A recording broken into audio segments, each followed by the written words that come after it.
उठाया और मैंने पहला शब्द लिखा सेठ जी। और इसी तरह उनके घर वालों के विरोध के बाद भी मैं शिक्षित बनी। सन 1848 में हमने सर्वधर्मीय लड़कियों के लिए पहली पाठशाला खोली। शिक्षा शेरनी का दूध है और ये दूध मैं अपने बच्चों को देने वाली थी। कार्य कठिन था। भेड़ बकरियों की तरह जियोगे तो होगा काम तमाम, लेकिन शेर की तरह जियोगे तो होगा ना। कार्य कठिन था। इधर सनातनी लोगों ने खूब कोहराम मचाया, धर्म डूब गया, अनर्थ हो गया। लेकिन मैं इनसे पूछती हूँ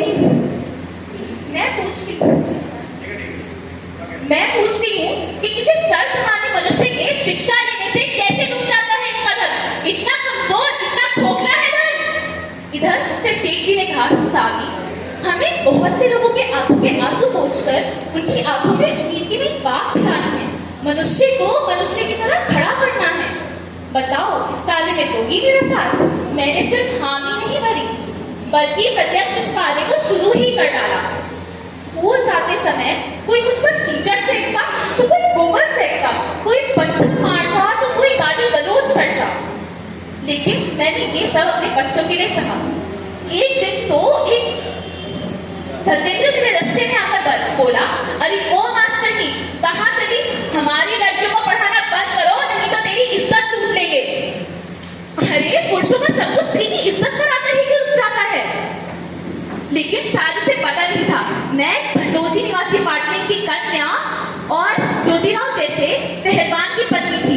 ऐसा उठाया हाथ और टी कान के नीचे, वो शर्म से अपनी गर्दन नीचे करकर वहां से चला गया।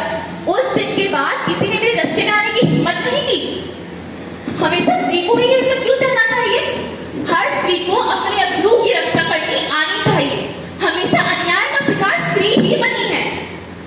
स्त्री का पति मर जाए तो सती जाना, बाल मुंडन कराकर खुद को किसी कक्ष में बंद कर लेना।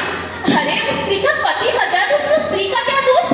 हर मनुष्य को, जी हाँ, हर मनुष्य को अपनी जिंदगी जीने और खुश रखने का अधिकार है। और इसीलिए हमने आवाज उठाई और नतीजा के सामने आया।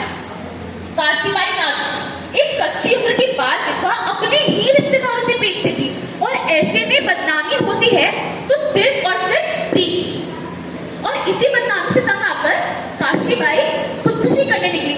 नहीं, मुझे नहीं जीना है, मुझे मर जाने दो, मुझे नहीं जीना है। ऐसे मौत के लिए गुहार लगाने वाली काशीबाई के साथ हम डटकर खड़े रहे।